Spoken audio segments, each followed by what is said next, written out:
Welcome to another episode of Introduction to Computer Networks with Polly. Today, we're going to talk about TCP. Of course, we'll talk about the reliable data transfer mechanism being TCP, but we'll also talk about the other designs of inside TCP. And therefore, the first topic is the overview. So, exactly what other additional functionalities there are in TCP. And this is 3.5, connection-oriented transport, particularly the TCP protocol. So in this particular section, we're definitely going to talk about the RDT implemented in TCP. Now, provided the background, very extensively in 3.4, you should be able to understand TCP's implementation of RDT, TCP's design of RDT. Now, in addition to the RDT in TCP, we are also going to talk about the packet format of TCP. And that is what the segment structure meant here by the textbook authors. And then there are two minor functions, but necessary functions in TCP. One is called the flow control. The other is called the connection management. And this is the overview. TCP we know already. Just like UDP, it's what? End-to-end process-process communication. So end-to-end there can also be referred to as point-to-point communication. We have a sender process and a receiver process. Now, in this connection here, what we're doing is to do reliable and in-order data transmission. Now, what's a little bit unusual when we talk about TCP is this. Instead of earlier, when we were talking about the general principles of RDT, we are counting the data by what? Packets. Packet 0, packet 1, packet 2, packet 3, so on and so forth. But in TCP, we count data all right, but we count the data by the bytes. Byte 0, byte 1, byte 2, and so on and so forth. So that connection here, when we are passing data around, we are actually passing a stream of these bytes. Right? So there's no more message boundaries, or there's no more packet-to-packet separation. Right? And last, this is actually telling you ahead of time that TCP's reliable data transfer is doing this, the pipeline-based RDT, so that we have a window size there, where the size n is definitely larger than 2. And so we could have multiple packets in transit so that the utilization of the connection there can be higher. Now, what we don't know quite yet is this. This window size is also used not just for reliable data transfer. Later on in section 3.6 and 3.7, you will also hear. It's also for the congestion and flow control. Okay, so there's going to be a window size for flow control. And the window size for RDT is also used for congestion control. And conveniently, in flow control, what's being done is the receiver will every now and then tell the sender, hey, you might want to slow down or you might want to speed up depending on how much the buffer space is occupied at the receiver side. You see, what happened at the receiver end of the TCP is this. Data will come in continuously from the sender. Data will be extracted and passed up to the application layer process. So there's an incoming rate and there's also an outgoing rate. When the outgoing rate is slow, incoming rate is fast, then you see the buffer space is quickly exhausted. Okay, so at that point, receiver tells the sender, hey guys, slow down. All right? Now, the other way around, if the buffer space is very empty, then telling the sender, feel free to send more. So flow control there. Okay, mainly allowing the receiver to tell the sender, hey, slow down or speed up, such that there's no congestion occurring at the receiver side. Because if the incoming rate is high, outgoing rate is slow, over time, when the buffer is exhausted, the incoming data will be what? Will be dropped. Okay, so delay long, and you see also data loss there, right there at the receiver. So this is to avoid also congestion. But it's a bit weird. It's actually to avoid congestion at the receiver side, not quite in the middle of the internet. Okay, so when I say in the middle of the internet, I actually meant congestion in the core of the internet. Sender process, receiver process is what? At the end of the internet, at the edge of the internet. So flow control there is to try to control the end processes such that there's no packet drop at either end. Congestion control, on the other hand, is to control such that there's no packet drop or congestion in the middle, in the core of the internet. And TCP being connection-oriented transport layer service is sending some messages in the beginning, before data can be transmitted. So there are some handshaking being done right before the data exchange. And these handshaking messages are there to set up the initial states of the sender and receiver. And that is called the connection management part of TCP. Last but not the least, there's a mindset change here in a TCP connection. Data traveling in a TCP connection is now full duplex. What I meant by that is the data flow is going, bidirectional. Okay, so two processes or point-to-points, will be sending data this way as well as this way. Now, why is this a major mindset change? If you recall in 3.4, when we were talking about these reliable data transfer mechanisms, we always say what? This is the sender side of RDT, and this is the receiver side of RDT. What we are saying there implicitly is also, this is data sender side of RDT. This is the data receiver side of the RDT. Data receiver there, receive data. It transmits something as well, but it's transmitting only what? The feedback messages, the ACMEX messages. The receiver there does not send data. So TCP here you see being more general. Data can go either way. So the two processes will be implementing both the sender and receiver finite state machines. And the last bit is this. MSS, a special term that is referring to this, the maximum segment size. If you recall, a packet at the transport layer is called a segment. So maximum segment size is essentially the maximum packet size. Okay. In reality, in actual TCP implementation, we're still sending data packet by packet.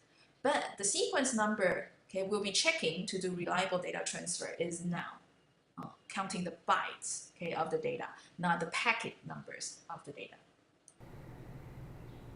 All right, so it's the overview video. So you hear something new, flow control, connection management, right? So those Polly will talk more, so later on in the chapter.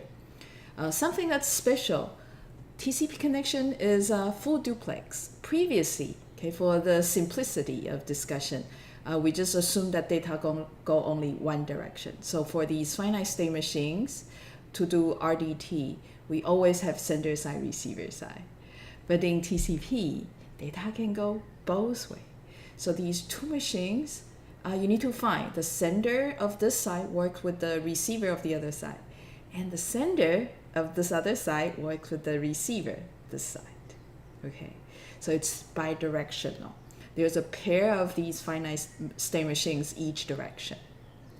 Now, we'll talk more about that in the third topic, by count, and walk through an example in quiz 23 about that full duplex exchange of packets. But let me talk about the packet format of TCP first. It's a lot more extensive than UDP's packet format. So here's how TCP segment structure, aka the packet format. It does look a bit complicated, definitely more complicated than the UDP packet. If you recall, in UDP we do have these fields: source port number, destination port number, as well as the checksum. Okay, so all these are what called the header fields. So in TCP packet, the header part is substantially larger. While the data part, it's still variable lengths that could be large, could be small. So the overall structure in TCP packet is actually very similar to UDP, two parts, header and data. The main difference is where? The header part. Okay. So some of the header fields repeat itself. We see source port number and destination port number as well as checksum also in TCP packet header. But what else in the UDP packet header that we don't have or we do have in TCP's packet header? And here's UDP's packet format. So we do see source port number, destination port number, checksum. And what else is in UDP's packet header? The length. So that is the entire packet size, including the header as well as the bytes in the segment. So data and header together, in this field, the length. And do we have lengths here in TCP's packet header? Well, if we look around, something slightly similar. It is length. Okay, so LEN is actually short for length, but It's only the length of the packet header. So this part versus UDP's length, quite different. Semantic, very different. So UDP's length actually talk about the entire packet size, but length here is only covering the first part of the entire packet structure, the header length. Do we have length in TCP's packet header? We actually don't. The thing that we have the closest is this, the header length. So the length in TCP packet header counts only the size of the TCP packet header, while the length in UDP's packet header counts the entire UDP packet.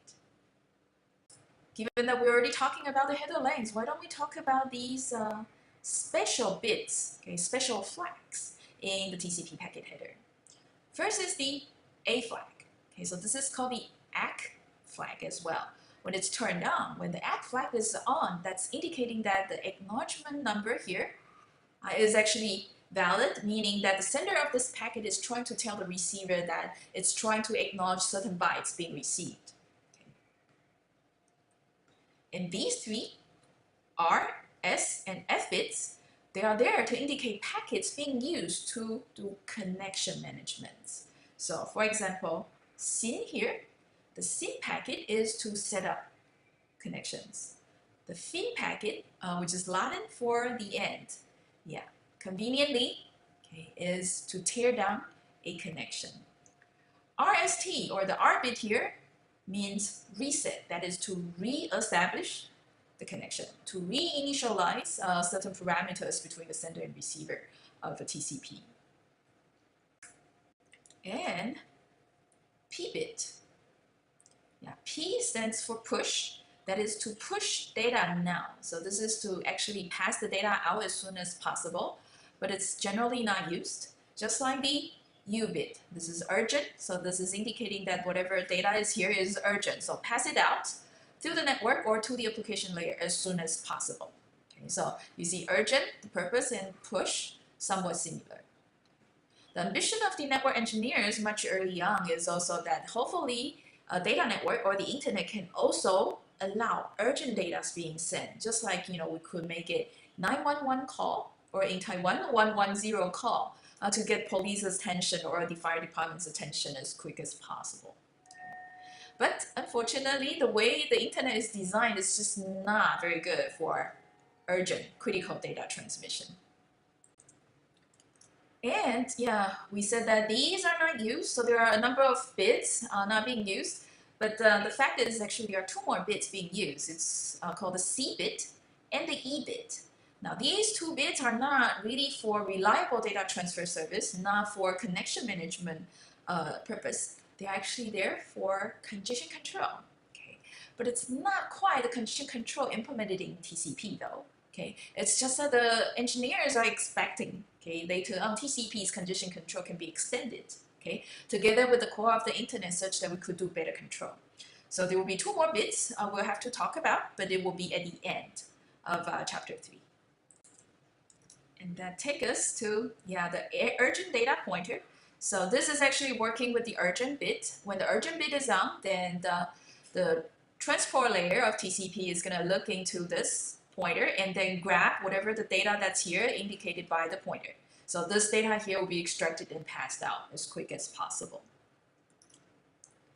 And receive window here. This is the window size for the flow control. If you recall earlier in the overview, we say flow control is for the receiver to tell the sender, hey, slow down or speed up. And when the slowdown is to be communicated, receive window here will be a small number.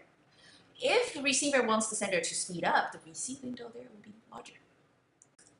And the last two fields in the header are these. The sequence number as well as the acknowledgement sequence numbers. So these are exactly for the reliable data transfer purpose.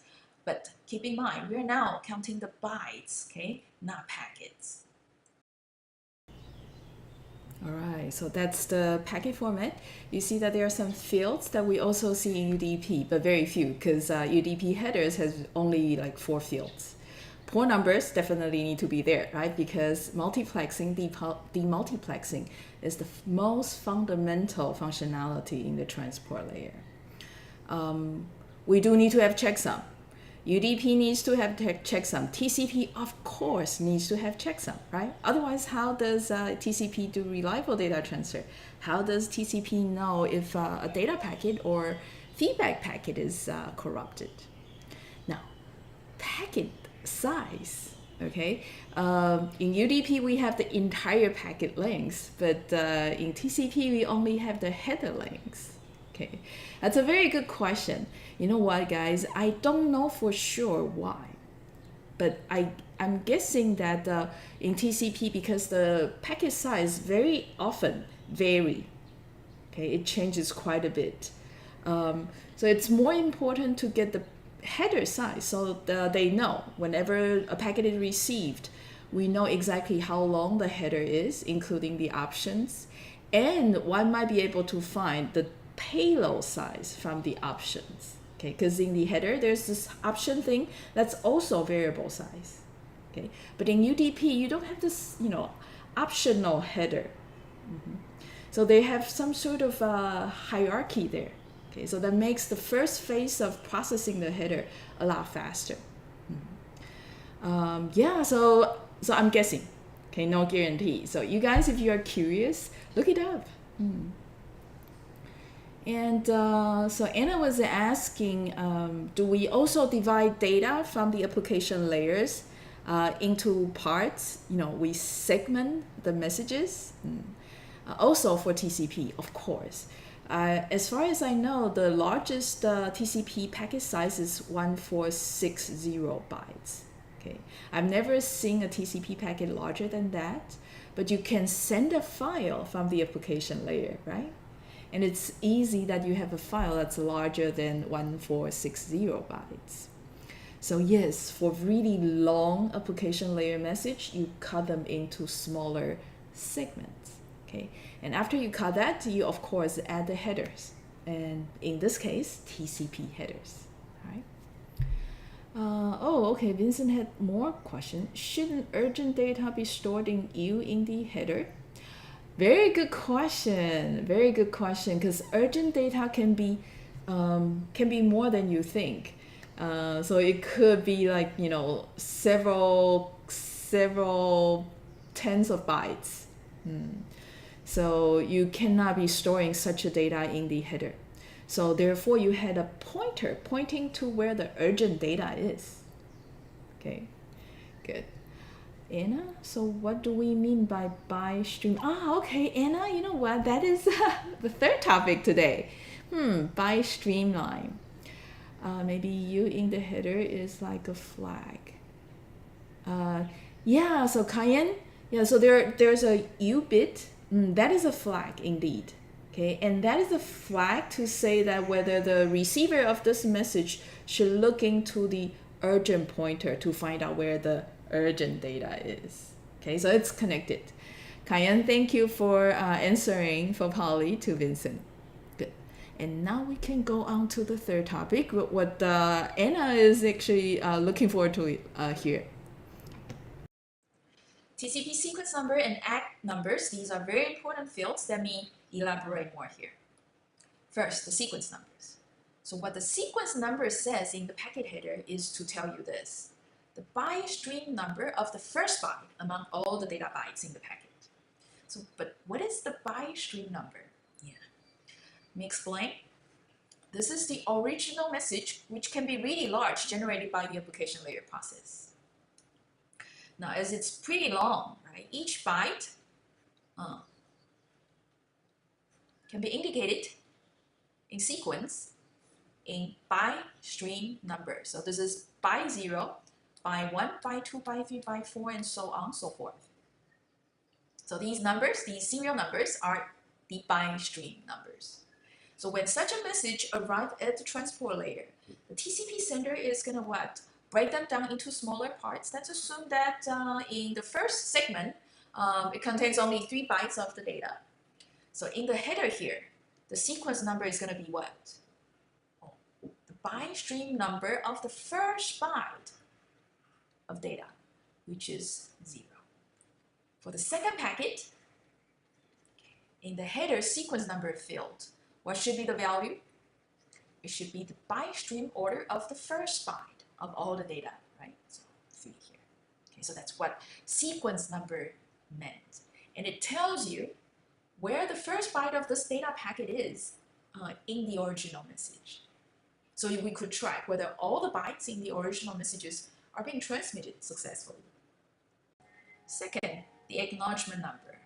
Now to explain this, let me tell you, TCP implements, just like go back in, cumulative acts.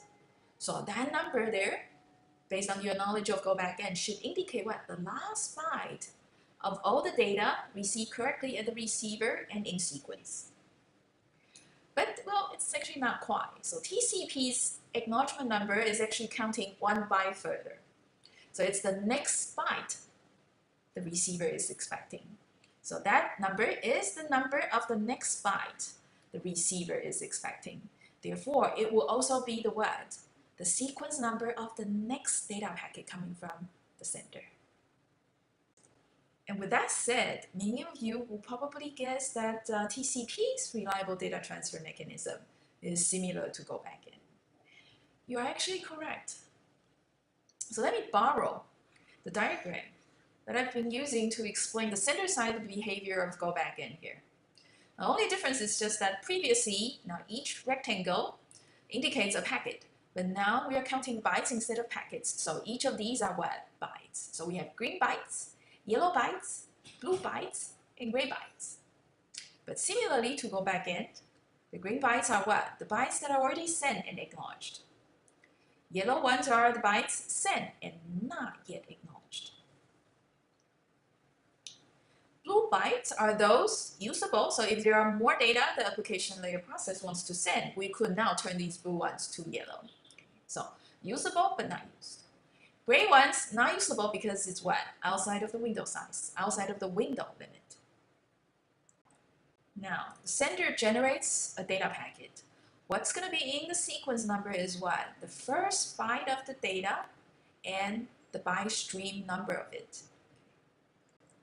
And if an acknowledgement is coming back to the sender, acknowledging this packet, the acknowledgement number here is going to indicate what? The byte stream order of the next yellow packet. So this first one here is going to turn green. Yeah, so ACK number here is the first yellow next. And the last bit here is again about TCP's RDT being very similar to go back in. So if you recall, go back in's receiver, when it receives out of order packets, what does it do? It drops all the out of order packets. Now that is actually a wasteful use of network bandwidth, isn't it? So TCP here allows a bit more flexibility. The programmers themselves can decide whether to buffer the out of order packets or to drop them. All right, so yeah, TCP sounded very much like go back in. But we know that there's a major drawback in go back in, which is whenever we receive out of order packet, even though the data is perfectly fine, but we drop it. So in TCP, the engineers defining TCP say, hey, whoever is implementing it, it's you guys' choice of buffering the receive packet that are okay or not. Okay, so there's a little bit more flexibility in the TCP's flavor of go back in. Now, we're not yet done with the byte count. Let's try and see if you follow what I meant by byte count with an example. This is a very simple telnet session. Now let's exercise what we learned about the TCP sequence numbers and ACK numbers using a simple telnet scenario. The setting is this. We are here at host A. We've already started the terminal and it's connected to the remote machine, host B. So what happened in the telnet is this. When we hit C, a key locally, okay, so user type C, what happened is this. Host A sends a byte, that character C, to the remote machine. Now the remote machine is going to receive this and see what to do with it. Okay. Now because it's a very straightforward character C, not like escape or control C, therefore what it does is going to be simply echo back the character C to the local host. So host A here will receive the echo C and then display on the local terminal. So once again, host A here has 1 byte to send. Host B here has 1 byte to send. And that's the scenario. Now, the 1 byte of data generated by the telnet process. As soon as it arrives at the transport layer, we're going to add header to it, so sequence number, ACK number being added to it, and the data is simply a character C. Now, when this packet arrives at host B is going to what? Echo with the same character C. And in the meantime, acknowledge receipt of the data packet earlier. Right? So what will be the sequence number and ACK number we'll be generating? Well, we send 1 byte of data. What should be the sequence number there? Well, go back here. The ACK number is indicating what is the next sequence number the sender of the ACK packet is expecting. Therefore, sequence number we know should be 79. Now, what should be the ACK number here? Well, ACK number is what? The last byte received and then counting further by 1 byte. What is the last byte received? Yes, 42, because there's only 1 byte. And counting further, we say ACK 43. And this is also host B telling host A what is the next data byte expected. And therefore, we see the next packet coming back from host A, sequence number 43. But host A here is not echoing C anymore. All it needs to do is to what? Acknowledge receiving this packet. Right? So ACK packet needs to be what? Last byte received by host A, which is 79 because there's only 1 byte. And counting further by 1. Therefore, we get 80. So you see, quite obviously, in order to find out what is the next sequence number, look at the packet coming the other direction's ACK number. In order to find out what is the ACK number, look at the packet sequence number coming the other direction. Similarly, sequence number here, look at the ACK. The ACK number, look at the sequence of the last packet coming the other direction. And that takes us to the first quiz today. All right, so what you're seeing here is an example on the left where we have only data going strictly from host A to host B. So this is the example. Data only go this direction. So you see that the return pass, we just ACK. All right. Now let's try to do the byte counting. First byte of the data, 100, sequence number 100, and we have 8 bytes here in the data packet. So in the acknowledgement packet going back, 108, which is essentially the first byte plus the size of data. And you see similarly here for this data packet, 108 plus 12, acknowledgement sequence number 120. So this is the very basic of deciding sequence number, ACK number. Now let's extend that because TCP connection sends data full duplex, which means we have data going between A and B. So you have data going this direction, you see here. Here. You have also data coming back this other direction from B to A, right? Data.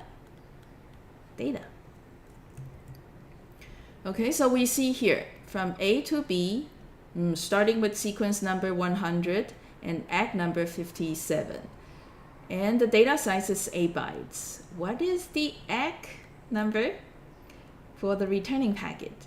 And because the returning packet is also sending data, what should be the sequence number here? Okay, similarly, if there are more data going this way, what should be C and D? And similarly, for this other data coming back to A, what should be E and F? All right, so I see some of you already typing things up on Slack. So go find W9 quiz 23. You have 3 minutes to work on it.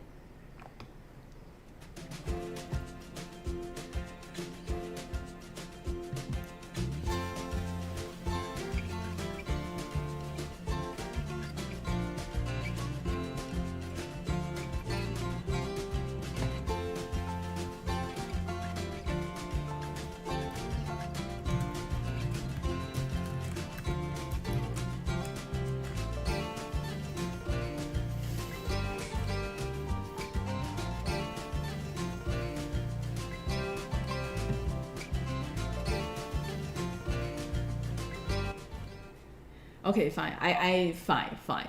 Okay, so you guys won. You don't need 3 minutes. Okay, so let's see what you guys came up with and see if the answers you came up with that matches mine. So team 14 here says A equal 57, B 108, C also 108, D and E 177, and F 120. Yeah, because I see that team 4, Vincent came up with something that's very much alike. Yeah, so you kind of have C, B the same, right? D, E the same. All right. Yeah, I guess, yeah, as I said, it's quite simple, isn't it? So maybe we can go back a little bit and see if we could show and work things out from here. Oopsie. Yeah. So yeah, so why don't we work out the egg, right? This is the most straightforward. 100 and A, so we already know that we just add the two numbers up. So B is indeed 10A. And given that the B is 108, the next sequence number, of course, going back is also 108. Yeah, so this, of course, is 108. Oopsie, I should use a pen here. So this is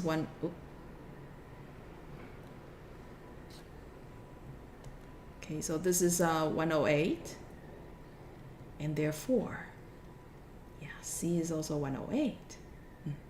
And what should be A here? Well, it's determined by the previous egg, so obviously 57. Now, knowing seek and data size, of course you know D is 177. And given this, you know E needs to be 177. And have this and this, you add them up. There you go, 120 here for F. Okay, great. So very straightforward, very simple. Now you see how TCP can send data bidirection and counting bytes. All right, and Kevin here had a very good question. Why do we do count bytes instead of packets?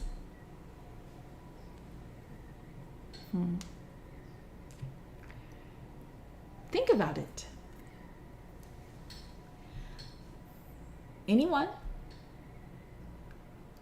Yeah, I think you guys are probably getting a certain feeling. As you see in the example, right? The packet size, it can vary quite a lot, isn't it? If you count the packets, of course, congestion window size change. Therefore, the number of bytes allowed, okay, in flight can change. Vincent, don't know what the question means.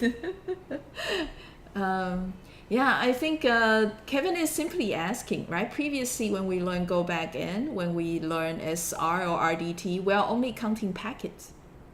So packet 1, packet 2, packet 3. But now we're counting bytes. The sequence number previously are packet 1, packet 2. But sequence number here now is byte. Byte 100, byte 120. Why? It's different. Therefore, you ask why. A lot of times we thought that, hey, well, that's just the way the things work. But no, usually there's a reason behind how things work. Hey, that's why you study physics, right? Physics entirely is to explain how the natural world works. But hey, as human beings, what we know really behind how things work is very, very, very little. Okay. Yeah, that's really cool. Okay, good. Flexibility. Kathy, you don't talk all that much, but you have very good intuition. Yeah. So that you could have big packet size, small packet size, and you add to a certain number of bytes. If you count packets, right? If all the packets are small, you allow only a small number of bytes out in one flight. Is that a good way to control the utilization? There you go. Exactly, exactly, right? So the window size should also be bytes because, hey, capacity is what? Counting bytes, right? 1 gigabits per second. There you go. You guys can answer the questions. If you just think a little bit more. Okay, hey, as you're thinking, I'm very happy that I get you guys into thinking. You see that you guys' brains are powerful. Okay, if you don't use it, that is then a waste of resource. Just like in Go Back N, we use segment, we count segments instead of counting bytes. Right?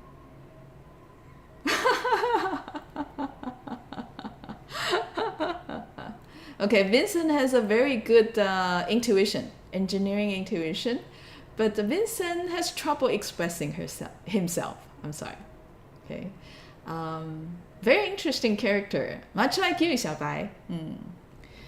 All right, so I would really like to chit chat more, but hey, let's go on. There are a lot more interesting designs in TCP that you're yet to find out. And first is this. We are supposed to talk about the reliable data transfer in TCP now. But you see, if you recall, some of you ask, okay, that timeout interval in RDT 3.0, that timeout interval in SR in Go Back N, if it's too long, it makes you uncomfortable, isn't it? But if it's too short, you are equally uncomfortable, isn't it? But TCP, it's a mechanism that's really working in real world. So maybe we can try to learn something on how the TCP engineers decide how to set that timeout interval. Okay, so this is topic 5, timeout. First video.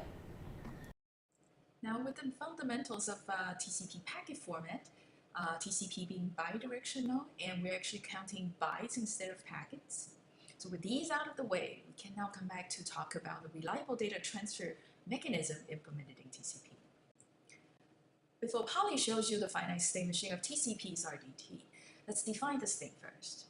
It's called the timeout interval or timeout value. Now TCP being implementing a reliable data transfer protocol, it needs to also define this thing clearly. What is that? If you recall back and Go Back In, we said that after packet gets transmitted, we start a timer. That timer is going to tick, tick, tick. If an ACK does not come back before that timer expires or that timer times out, then what? We retransmit packet. So this timer there is to allow us to decide whether a packet is lost inside the network. So it's part of the RDT mechanism that is very critical. And that interval determines how long the retransmission is going to go. And that influences the performance of the reliable data transfer.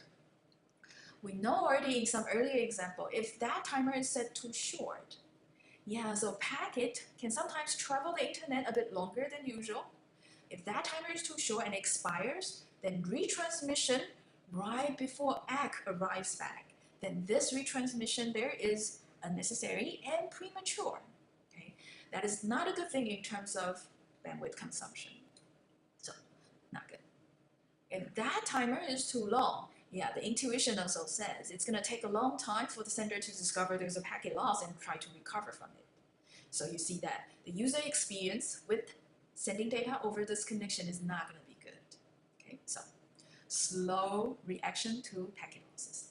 Either case, not good. So how do we find a balance? How do we set or how do we estimate the timeout interval? You see, it's not that far-fetched.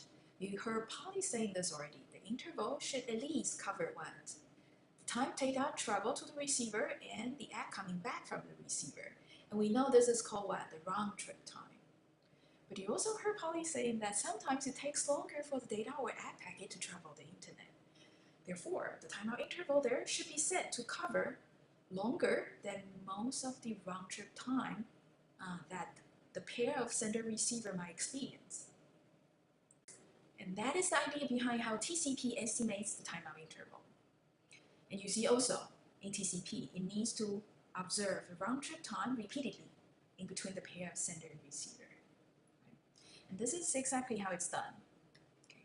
For a pair of data goes out and the ACK come back, it calculates the time differences between receiving of ACK to the sending of data, and we get a sample RTT.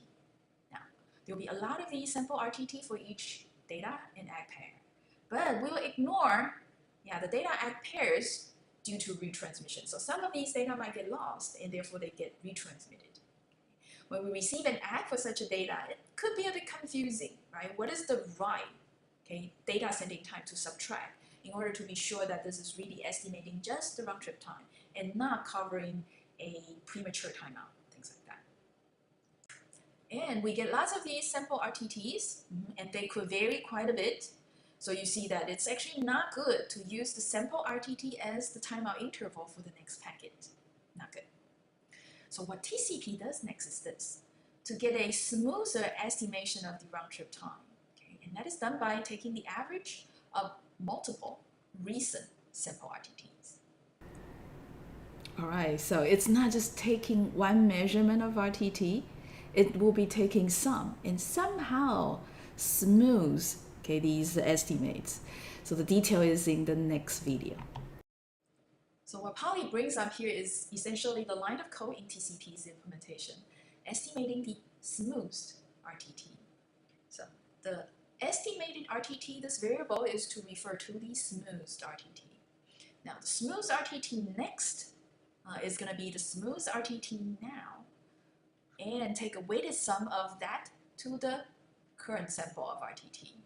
So current smoothed RTT, and take the weighted sum of that to the current sample RTT.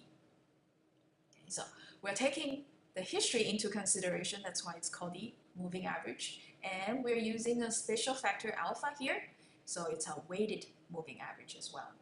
Now the reason that it's called exponential is because of this, right? So the whole thing is the current smoothed RTT.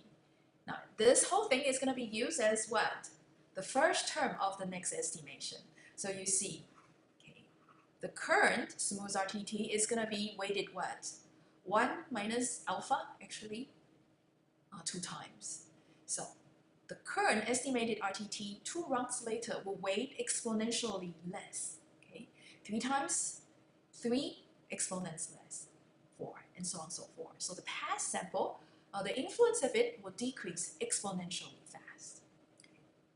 Oh, and by the way, alpha is only 0.125. That is because we don't want to wait too much on the instantaneous RTT, because otherwise it will be what?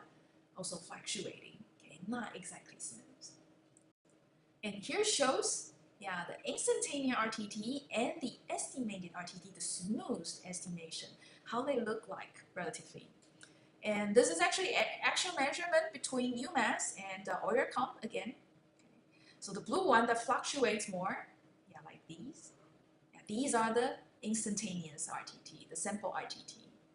The pink one then is the estimated RTT, the smoothed, the average RTT over time. So you see that although the blue one fluctuates a lot, but the pink one, relatively smooth. And you see also, generally as time goes along, the round trip time tends to be longer. And so you see the pink here, the smoothed average RTT is tracking the increase of the RTT relatively well. But be careful here. The estimated RTT is definitely not quite yet the timeout interval used by the TCP. Because if you do, you see these guys here, the round trip time is actually way longer than the timeout interval. So for all these guys, you will get premature timeouts. So the estimated RTT there is certainly not covering most of the round trip time observations. So there's more. Therefore, in TCP, the timeout interval is the estimated RTT plus a safety margin. So estimated RTT is the what? The average. And the timeout interval should be the average plus a safety margin there, such that all these simple RTT fluctuates in the middle will be covered. Or, the more simple RTT being covered by the safety margin, the better. Challenge next is to set the safety margin. And the thinking behind setting the safety margin is this. If the sample RTT fluctuates a lot, yeah, we use a larger safety margin, right? Small fluctuation, smaller margin. Therefore, the key is to estimate the variation of the sample RTT. So the challenge boils down to estimate the variation of sample RTT. And that can be done this way. So sample RTT is the instantaneous RTT. And estimated RTT, there is the variable storing the average RTT. So the deviation is essentially what? Yeah, the sample RTT subtracting the average RTT. Right? Now, of course, we will not be using this, by itself to set the safety margin, because this is also what? Instantaneous deviation. Right? So let's estimate the smooth deviation of round-trip time, okay, by the EV-RTT, and borrowing again the technique, the exponential weighted moving average, to get the smooth depth RTT. So the next depth RTT will be the current depth RTT and the weighted sum of that to the instantaneous deviation of RTT. All right, so the only thing left is just the beta factor, and it's also set to a small value so that we weigh less on the instantaneous deviation. As to why it's 0.25, not 0.2, not 0.125, yeah, these alpha beta values are usually given because people have been using these values and they seem to work out fine, and engineers later on will just borrow using the same setting. And now finally, the timeout interval. It is the estimated round-trip time plus the safety margin, which is determined by the deviation of round-trip time. Now, as to why 4 times the deviation of round-trip time, the original designers of TCP, they don't usually talk about this. I mean, the 4 could be a result of repeated experiments, but Poly guessed also it could be because of this. They have assumed the sample RTT distribution being normal. If you recall back in Statistics 101, right, normal distribution is for a sample such that if you plot the histogram of that sample, you see a bell shape. The average is usually in the middle where there are lots of samples, and the two ends, few samples. In normal distribution, starting from the average, if you add 2 standard deviation, subtract 2 standard deviation, it should cover what? 95% of the value range of all these samples. So by adding 4 standard deviation here, timeout interval here is covering more than 99.99 something percent of these sample RTTs. That is also saying, setting the timeout interval this way, there's going to be very few premature timeout in TCP. All right, so that's TCP's timeout mechanism. So it calculates a smooth average, it calculates a smooth deviation, and then add deviation to the average. Okay.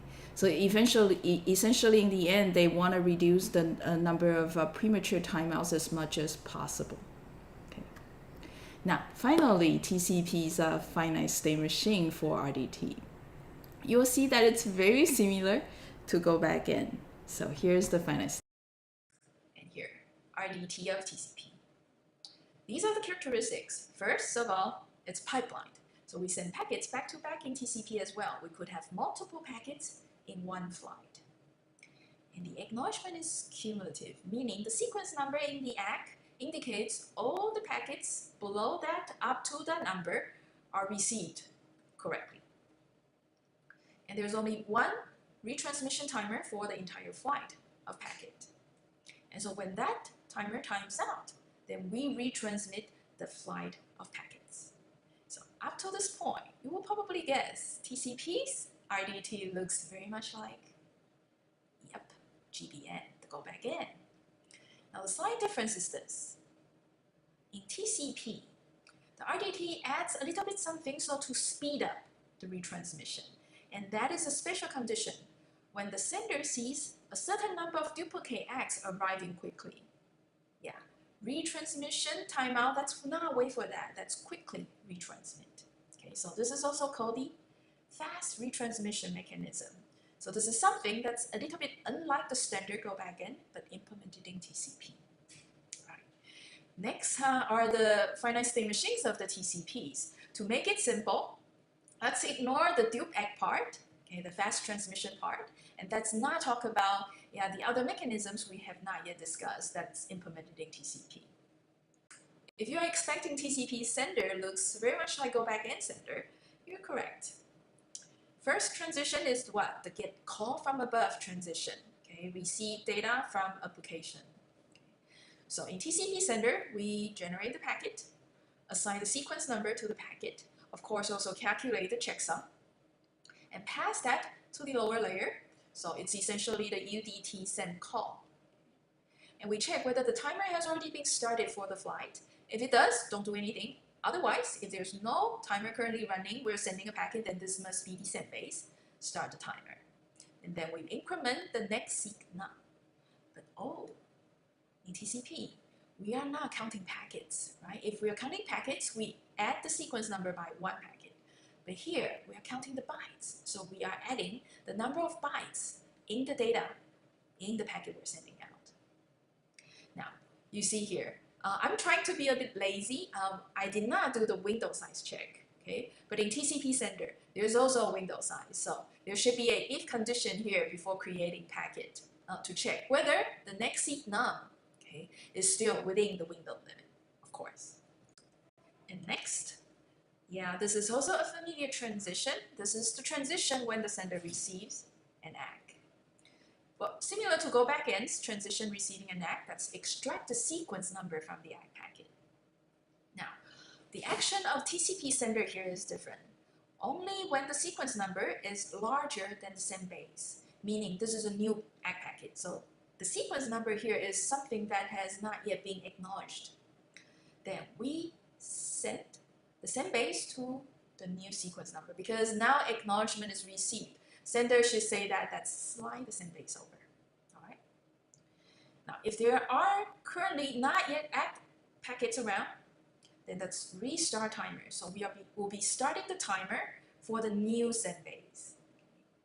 If there are no outstanding packets, so if there are no not yet acknowledged packets around, then let's just simply stop the timer. Because this ACK here, acknowledges all the packets that are waiting to be acknowledged. So, hey, looking very simple. That is also saying when y here equals the send base, we do what? Nothing. So if a duplicate ACK is received at the TCP sender, hey, timer does not get restarted, unlike in go backend. Even though the sequence number is the same, timer gets restarted, refreshed.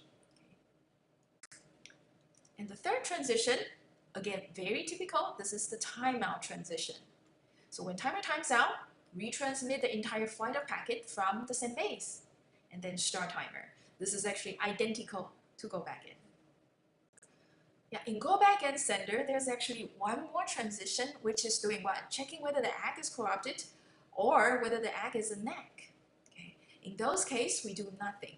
But you see, when ACK is received, do these. And when the ACK is new, is doing this. So all these other things do nothing. Is just, saying default actions all ignored. Okay, so from now on, if you don't see any other conditions being listed as a transition here, that means they will be just ignored. Now, this is just another way of writing the finite state machine, but in a pseudocode form. So we switch, different events. There's the data received from above case. There's the timeout case. There's also the receiving of an ACK packet case. So receiving data from ACK, generate packet, set the sequence number in byte count, and start timer if there's not one yet running. Just to make sure that you set the timeout interval to what? The estimated RTT plus 4 times the deviation of RTT. In timeout here, if it is triggered, then retransmit the whole flight of segments and restart timer. Receiving an ACK, extract ACK number. If the ACK number is new, meaning it's acknowledging something that has not yet been acknowledged previously, then update the send base. So we slide the window over. We restart the timer if there are still unACK packets waiting. Otherwise, stop timer. Right? These are the only 3 events. If there are other events occurring not fitting any of these events, ignore. If you're not quite convinced the previous slide is the pseudocode, this one should convince you. Okay, so what I'm listing here, typing up here is essentially what the finite state machine is telling. Initialization and this, yeah, it's gonna go forever. It's looping forever, just like every server here, right? Waiting for an event to occur and take the actions correspondingly. It's a switch essentially on the events, and there are 3 different events: getting data from above, timeout, and receiving an ACK. So yeah, from a finite state machine, you can actually convert it to a pseudocode, give this to your programmers, then you get yourself a TCP sender implementation. Right? So being able to write out from the thinking, from the designing of TCP sender to the finite state machine is essential, because that drawing the finite state machine out of your thinking process is simpler. Okay? Trying to write the pseudocode out of the thinking process, just too challenging. Okay? Once you get the finite state machine, then you can gradually transition that to pseudocode. And there, you are one step closer to getting an implementation of what you were thinking about, what you were designing about. All right, so that's TCP's RDT finite state machine. You see, it's very much like Go backend, right? So there's a get event from above and getting ACK from below, and also timeout. Now there's this corrupt packet transition. We don't see it in TCP sender side because it's doing nothing anyway. All right, good. And perfect time to take a break. Sorry that we go a little bit longer than expected. We should be taking a break before this video, but I see that the tempo seems to be right on. So let's give the finite state machine of RTT out, because the rest then will be simple, just examples and some extra points I need to point, extra mechanisms in TCP sender I need to point out, okay, in order for you to make sense of the examples. And we'll go over the examples after the break. It's now 11:16. Let's resume the lecture, 11:26. Okay. And I think in the meantime, Vincent was suggesting that one can probably use AI to model RTT.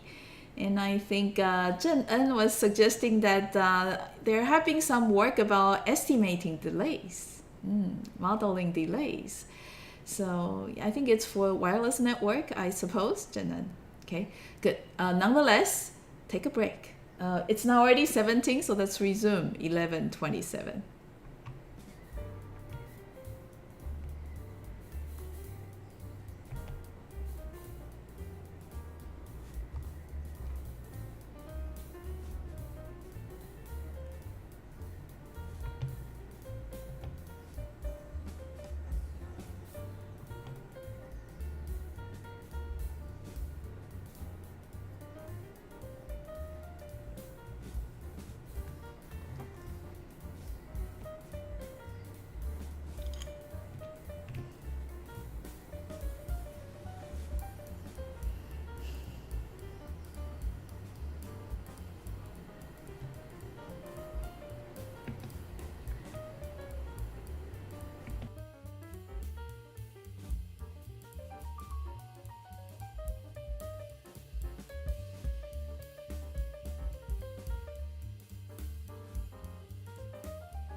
Okay, let's resume the lectures.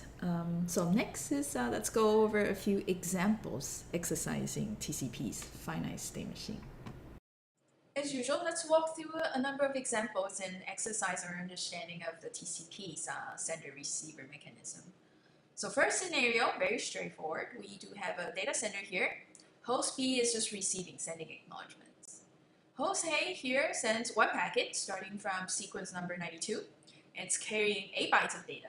Therefore, the ACK should be carrying the sequence number 100. Now, this ACK packet is lost.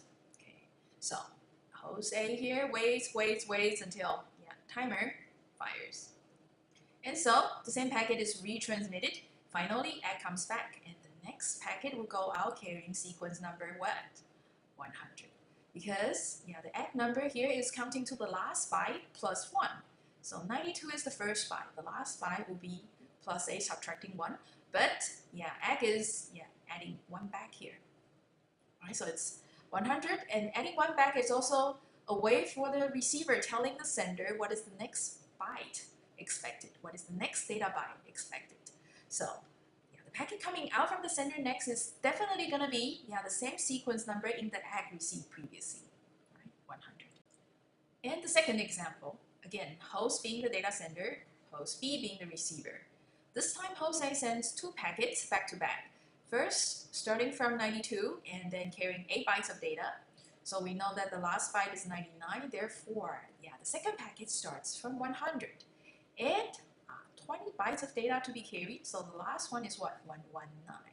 And therefore, the ACK packet for the first one is last byte plus 1, 100. The ACK packet sequence number for the second packet is last byte plus 1, 120. Now, in this scenario, we are trying to demonstrate the strengths of using cumulative ACK. That is here. If one of the back-to-back packets that came in earlier, ACK is lost. But as long as one of the later one arrived, because 120 here is saying, server, you know what? All the packets before the sequence numbers are acknowledged, whether you receive an ACK packet for an earlier sequence or not. So to this point here, sender host A here seeing, ACK 120, and therefore this packet and this packet both acknowledged. Okay. Therefore, there's no timeout is going to occur, and it's going to trigger sending of the next packet starting from 120.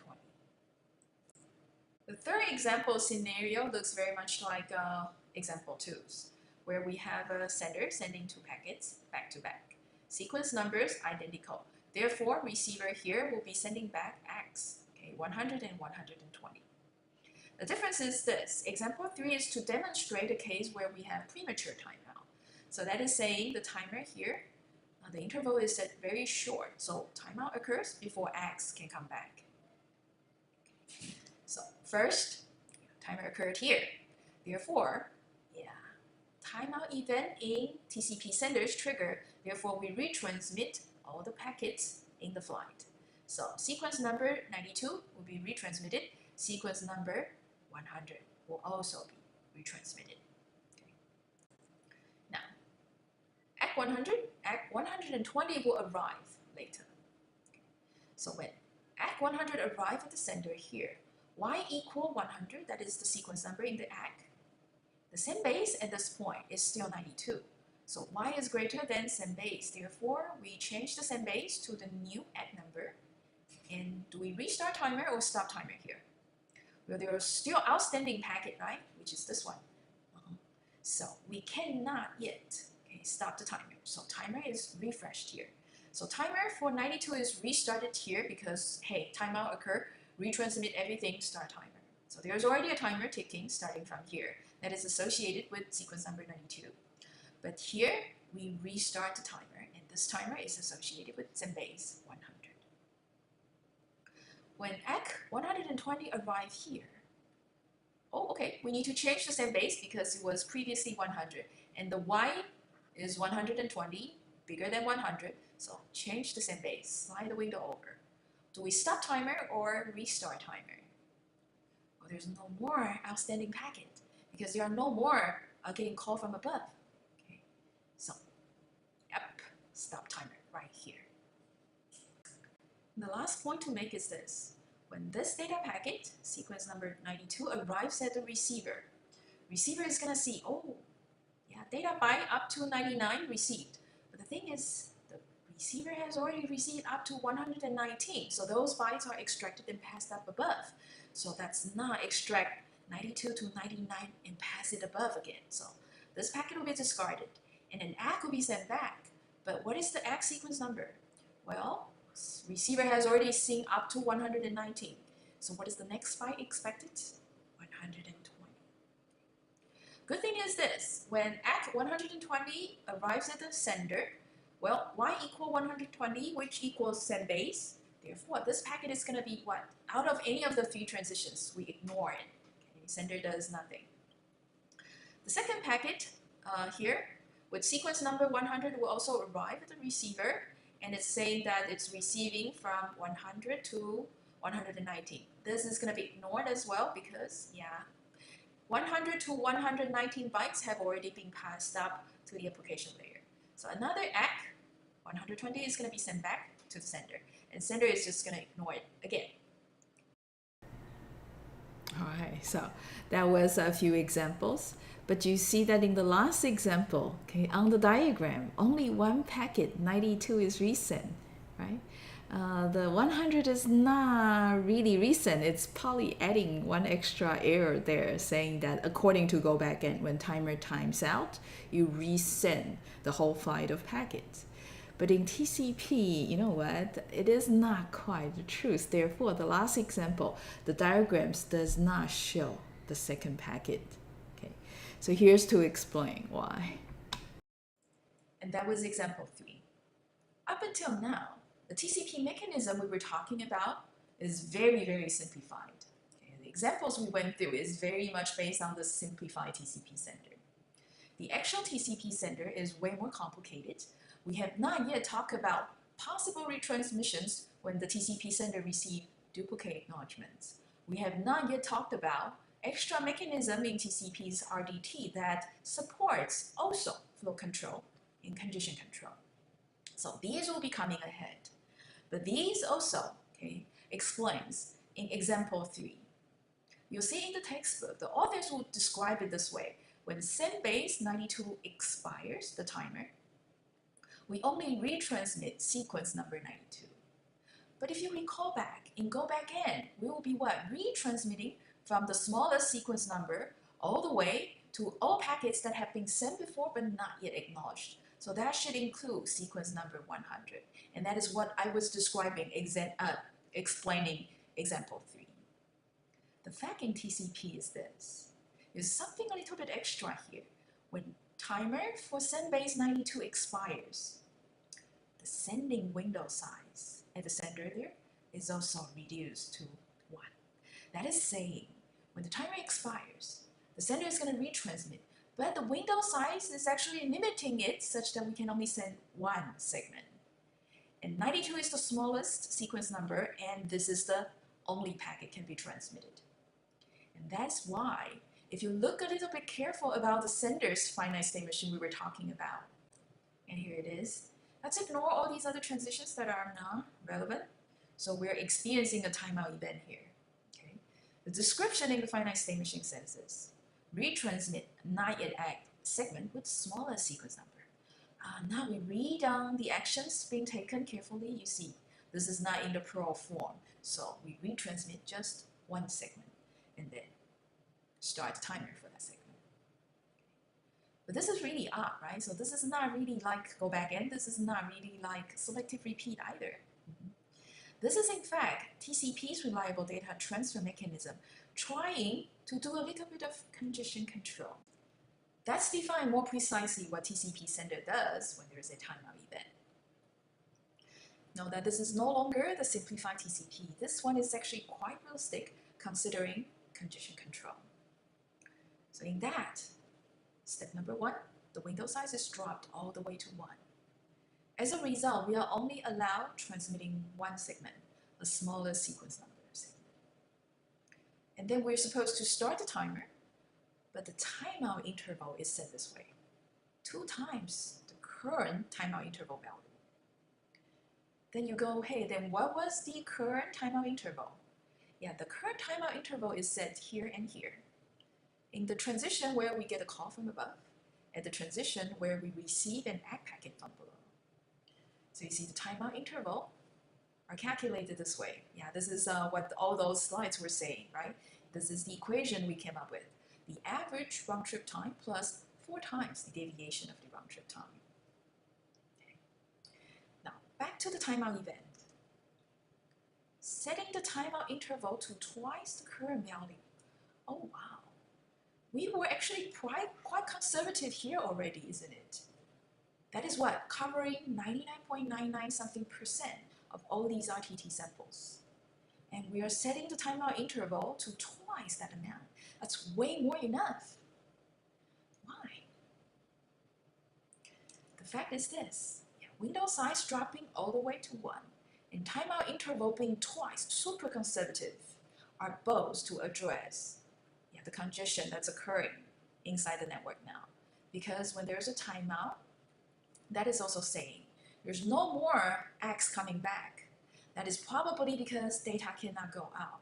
But TCP being a pipelined reliable data transfer protocol, oftentimes we're sending multiple of them out, right?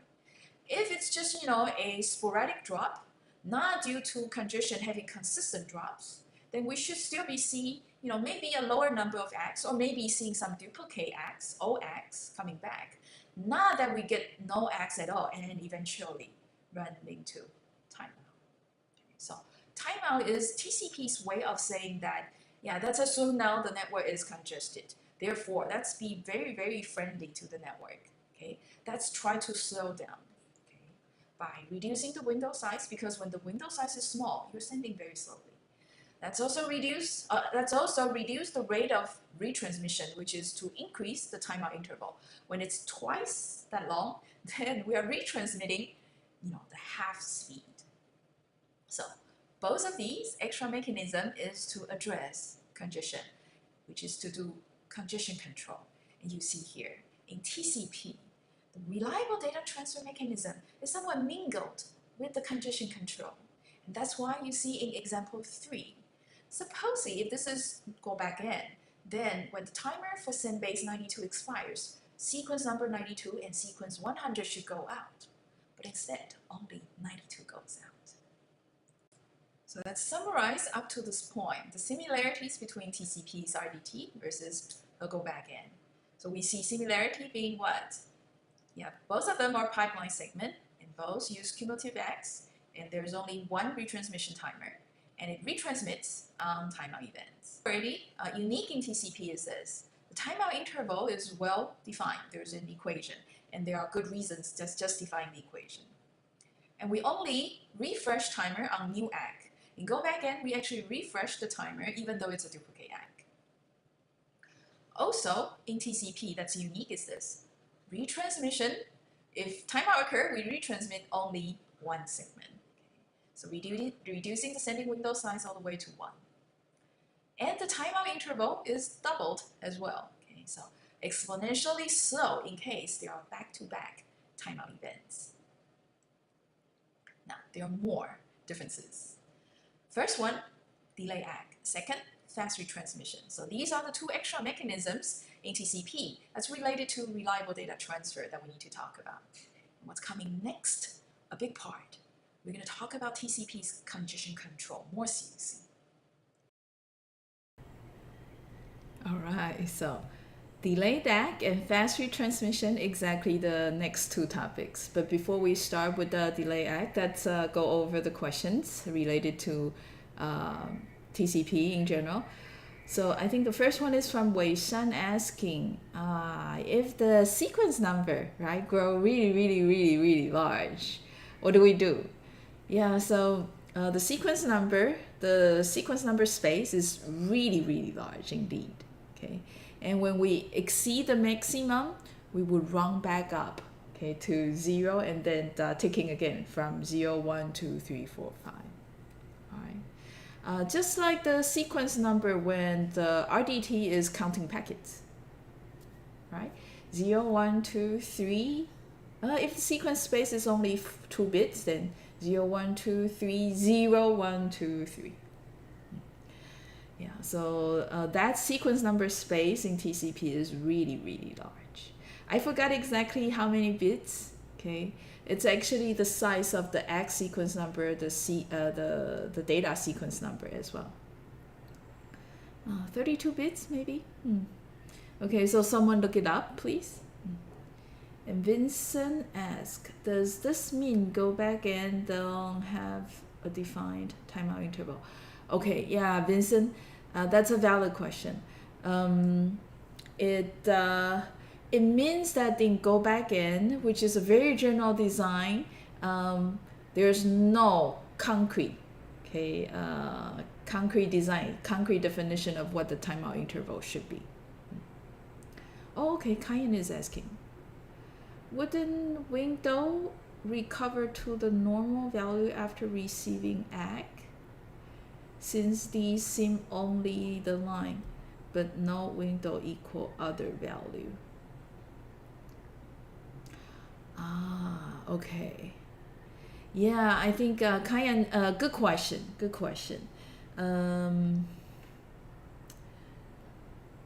So previously in go back in, when we have a timeout, all we do is just retransmit the whole flight of packet. We did not touch the window size at all. In fact, in go back in selective repeat, in RDT 3.2, 3.0, 2. Something, the window size is fixed. But starting here, TCP, when we introduce just the RDT part, we kind of also assume the window size is fixed. Okay? But this extra mechanism you see in TCP, that is working with the second big part, the condition control. So yeah, window size, when we have a timeout event in TCP's finite state machine, we just simply drop it to one packet, one segment, regardless of the segment size. Yeah, but you know what, Kayan, you're asking a question that is also advanced. In TCP, and in fact, next week, when we talk about condition control, you will see the window size will change in other transitions. Okay, so in the timeout transition we see today, to explain why that example is just retransmitting one packet, Polly needs to talk about a part of the condition control, and we reduce the window size to 1 whenever there's a timeout event. The fact is, in TCP, when we send a new packet or when we receive a new ACK, we might change the window size as well. All right.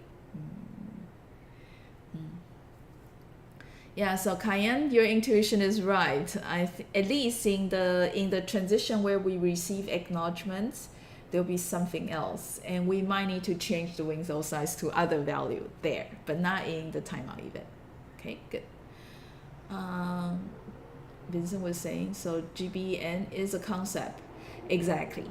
Yeah, GBN is a general mechanism.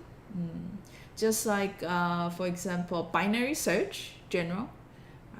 But when you implement a solution that's based on binary search, then you might have other considerations. Okay, good. Now, let's go on with the 2 extra components. These 2 are also RDT. All right. First is delay ACK. Okay, where's my delay ACK video? Oh, there. This is the delayed ACK. So this is the mechanism implemented at the TCP's receiver. Right? Now, in order to contrast TCP's receiver to go backend's receiver, let's bring back go backend receiver's finite state machine. And here it is, the go backend's receiver. There are only 2 events. First is getting a packet from the network layer, and it's not corrupted, and it's carrying the expected sequence number. Hey, this is the data packet we're expecting. So extract data out, pass it up to the application layer, generate the ACK packet, send back the ACK packet, and then increment the sequence number. So this is in fact the only significant event that we're expecting. All the rest, what the receiver of go backend does is just to send back the same ACK that has been generated previously. And back to TCP's receiver. So the first 2 events in TCP's receiver are these. Let's read through it a little bit. Arrival of in-order segment with the expected sequence number. Arrival of in-order segment with the expected sequence number.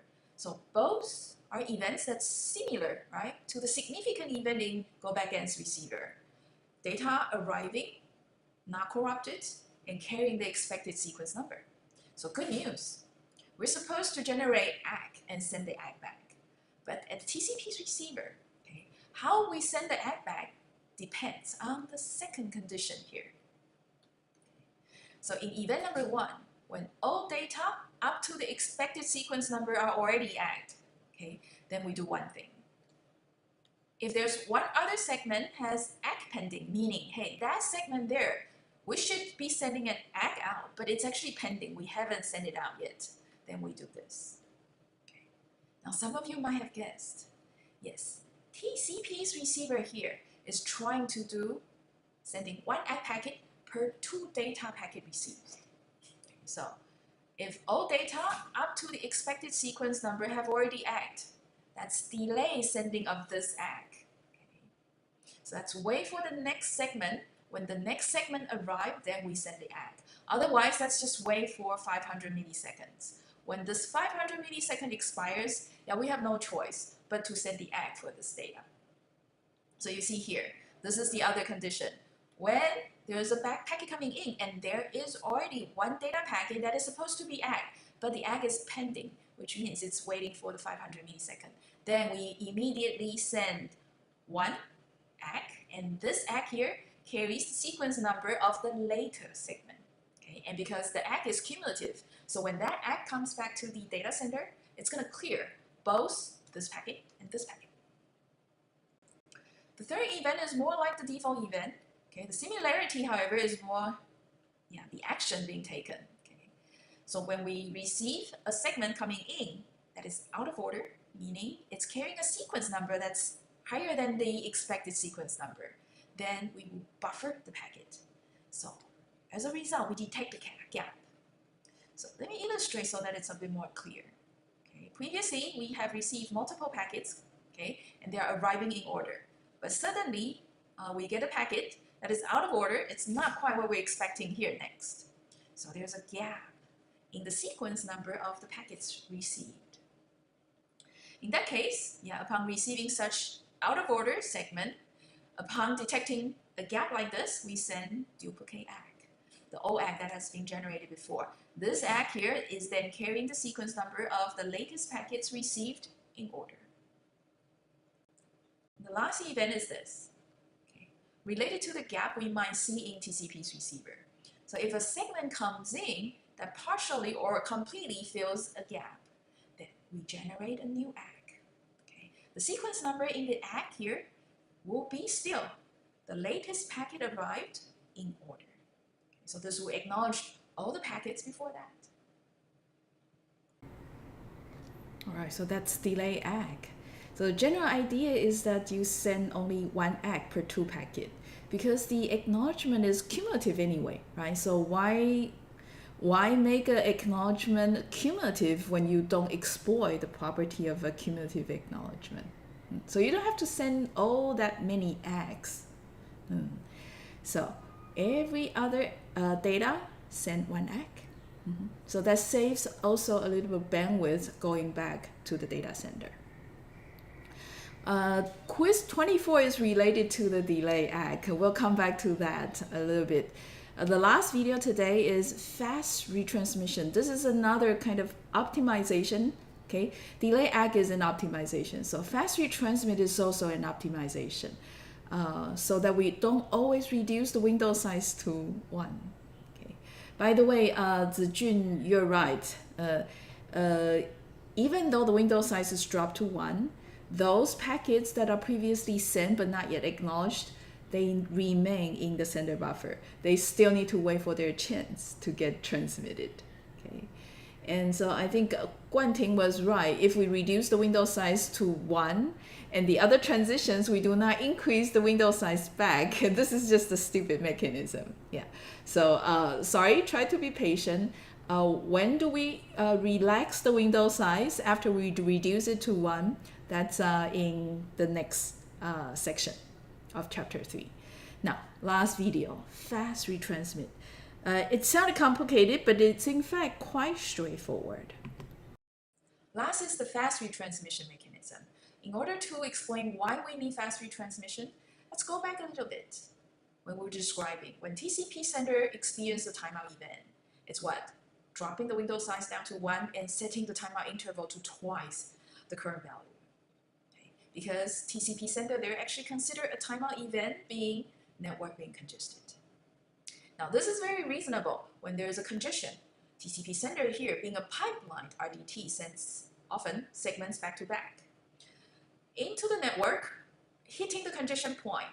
Router there, buffer full, no more space. All these packets arriving back to back gets dropped. Receiver won't be sending any X coming back. Sender has nothing to do but to what? Take the timer that started when we send the train of packets out. And so eventually, timer expires, timeout event triggered, and therefore we slow down very drastically. Okay. So congestion, and we slow the sender down drastically, makes sense. But what if the packets go out, did not hit congestion point, okay? And we just have a random loss packet in the middle of it? What does the receiver do there? Yeah, it's going to get packet in order, and then a random loss. All the subsequent packet arriving out of order are going to generate duplicate X coming back to the sender. If you recall TCP sender, when there are duplicate X, what do? We ignore. So sender there will still take the timer and have a timeout event eventually. And we are still what? Reducing the window size to 1 and set the timeout interval to twice the current value. That's overdoing it, isn't it? And that's why we have the fast retransmission mechanism. Because if we see multiple duplicate acts, and when there's a hidden number of them, then you will probably guess there is a random drop right before the duplicate acts, okay? Or at the first unact segment. So that is exactly what TCP fast retransmission is doing. When sender receives multiple acts for the same data, to be more precise, it's triple duplicate acts. Then we resend the unact segment with the smallest sequence number, because this is very likely the lost packet there. Okay. So then we don't have the timeout interval being long problem, right? Because we'll be waiting a long time to retransmit just this sporadic loss. Okay? And this is to exploit the characteristic of TCP being also pipeline. We send back-to-back segments. In case of sporadic loss, non-persistent loss, we could observe number of duplicate acts coming back to the sender and resend the packet real quick without waiting for too long. And this example illustrates triple duplicate acts. Host A here is the data sender, host B here is the receiver. So window size warrants that we send 5 packets in one train. Let's say packet number 2, sequence number 100 is lost. Then this is going to generate ACK for sequence number 100. But this one is lost, so it's not going to generate anything. All these subsequent packets is going to just, trigger the receiver to send the same ACK back to back. So sender here receives the first ACK for 100. And this is the first duplicate ACK, second duplicate ACK, the third duplicate ACK. And this is when we begin retransmitting the first, the smallest sequence number that is unact. And so TCP sender's pseudocode needs to be modified. And the only part needs to be modified is this event, when we receive an ACK packet from below. Okay. First of all, we extract the sequence number in the ACK packet.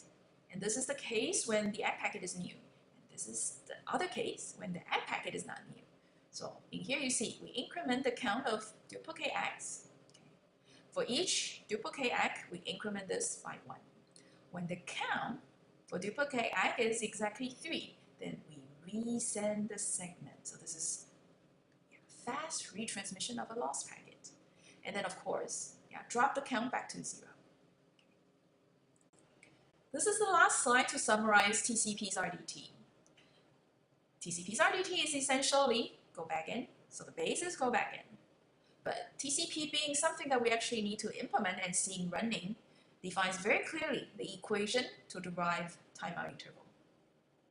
TCP is also a little bit more performance conscious. So timer will only get refreshed when there's a new ACK. When there's a duplicate ACK, timer does not get refreshed anymore, unlike in go back in. TCP there is also not only doing reliable data transfer, it also does congestion control, flow control, and everything else. Therefore, we see when there's a timeout, the retransmission window is only dropped to 1, and the timeout interval could be doubled. More unique in TCP are these. TCP receiver here is also trying to reduce the effort of sending ACKs. TCP receiver here also tries to buffer that arrives out of order. So memory is required as well as the TCP receiver, unlike the go back in receiver.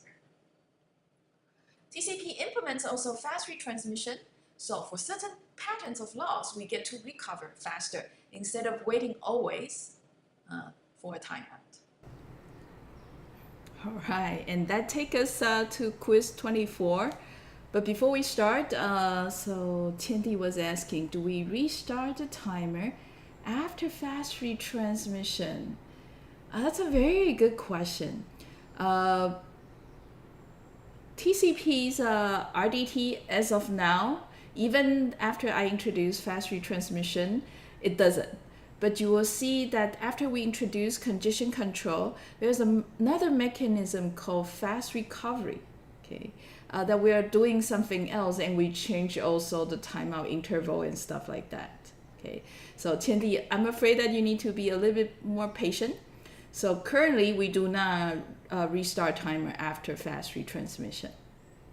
Okay, but later on you will see the entire mechanism of TCP that tries to address the case where you have duplicate ACKs, okay, and you're trying to send something to poke and see if the network is really under congestion or just experiencing random drop.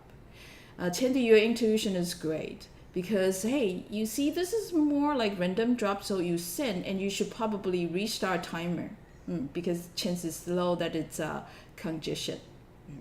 So the situation is different from what they were previously. Okay. So try to be patient. Wait until we talk about congestion control. Now, quiz 24. Okay, so this is TCP's receiver. Okay, let's try to develop TCP's receiver finite state machine with the delay ACK. Okay, how about that? So let's take a look at the first transition here. So the first transition is actually corresponding with the first event of the TCP receiver with delay ACK. Okay, so we receive a packet, data packet, and it's not corrupted, and there's a sequence number, and it's actually expected. Cool. And it did not fill a gap, so it's not a third kind of event, right? So we check one more condition. Oh, there's no packet pending for ACKs. Therefore, we extract the data, deliver it to the application layer. We generate a packet. It's an ACK packet, and it carries the sequence number. And then we start the timer. So this is what? This is no pending packet for acknowledgement. So this is the first packet. Okay, first packet arriving okay needs to wait for this long. And then we increment the expected sequence number and change the state to pending. Therefore, when another packet arrives, no corruption, has sequence number and it's expected, and it does not fill the gap, and the state is pending, then we take the data, generate an ACK, but the sequence number is the expected sequence number. And finally, we send the ACK out, okay, and increment the sequence number, changing the pending state to false, remove the timer that we started here, okay, as the first packet needs to wait for some time. All right, so you see T1 and T2 is essentially event 1 and event 2. Now, what about T3? It's the kind that fills the gap. So we extract data all the way, right, to the highest sequence number that's in sequence. Okay, so the ACK here carries this sequence number, not quite the sequence number of the expected seq num, all right? And the expected seq num should be the highest sequence number plus 1 in the meantime. In this case, hey, we do not do what? Waiting. So we just simply send out the ACK. And of course, if there's anyone pending here, let's just remove the timer and change the pending state to false. So this is the third event. And last, hey, wait a minute, default. Oh, okay, so this handles the case where we send duplicate ACKs, right? So if the packets come and they are somewhat out of order, we send duplicate ACKs. Yeah, so this is going to be the packet that has been generated, the ACK packet previously generated, and we just simply send duplicates of these, depending on how many out of order packets arrive. All right, but default says, hey, general, right? Everything else. What else can be triggering the default transition here? You want to be a little bit careful. Hint is this. Oh, we changed the pending state to false and remove timer. But there's only one timer that the receiver is starting, right? And removing. So somehow this transition is related to this transition as well. What's going on there? All right. So Q1 asks, which transition is delaying X? Oh, which transition? Okay, and why? It's quite straightforward, I suppose, for Q1. Q2, which transition send duplicate X and why? Ah, this is not so hard either. But Q3, which transition send new X and why? And you know what, guys? Yeah, it's already 12:04. So what Polly will do to prevent the situation yesterday is, yeah, of course, we now move to the Slack space. Okay, find quiz W9 number 24, and feel free to discuss with your teammates. Okay, so again, Polly would like to stress that it's not necessary that you complete the quiz in class. Okay, you have time until Saturday. And it's okay that you discuss and feel comfortable, then you type up your solution. All right. This semester, you might also see that Polly did not give extra credit too much to the first solver. Okay, I tend to give extra credit more to the solvers that are more thoughtful, unique. Okay, thinking deeper. Good. So, chances high that we won't have that much time to discuss, but we can probably walk through a couple teams solution. So let me go to the Slack space. Yeah, go on and find your teammates and discuss. So let's see, what do we have here? Okay. I see team 6 and team 14. Yeah, providing their solutions. Okay, guys, think about it. And at 12:10, Polly will announce that we end the lecture today. You guys are free to go. Okay, so let me play the thinking audio while Polly goes through you guys' solutions. So in a way, Polly will not be going over all you guys' solutions on Slack for quiz 24. Mm-hmm.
Okay, Leon, Blank. Yeah, think again about Q3.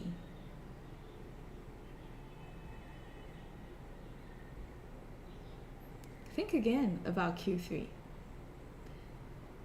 Naiming, think again about Q2 and Q3.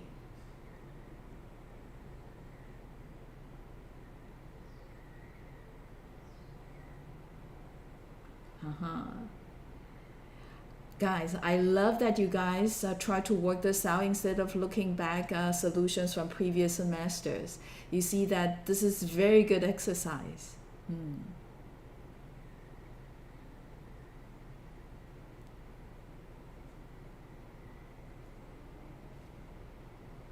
All right, yeah, let's keep thinking.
All right, time is up. Okay, Belen was asking, any hints on why Q3 is wrong? Yeah, Belen, you know what? Think a little bit more, okay? It's actually a lot more rewarding if you figure things out yourself. And hey, don't worry, because none of the teams are getting Q3 right. So it is a little bit challenging. Yeah, sorry. I think it's a little bit tiring coming to Polly's lectures. I kind of keep you guys thinking. But you see that brain is an organ in your body that also requires exercise. Otherwise, just like the rest part of your body, it get out of shape. All right, good. So that's all for today. Polly will be talking to you from Boston next week. Okay, so the reason that I tell you this ahead of time is that chance is high that the network might not be stable.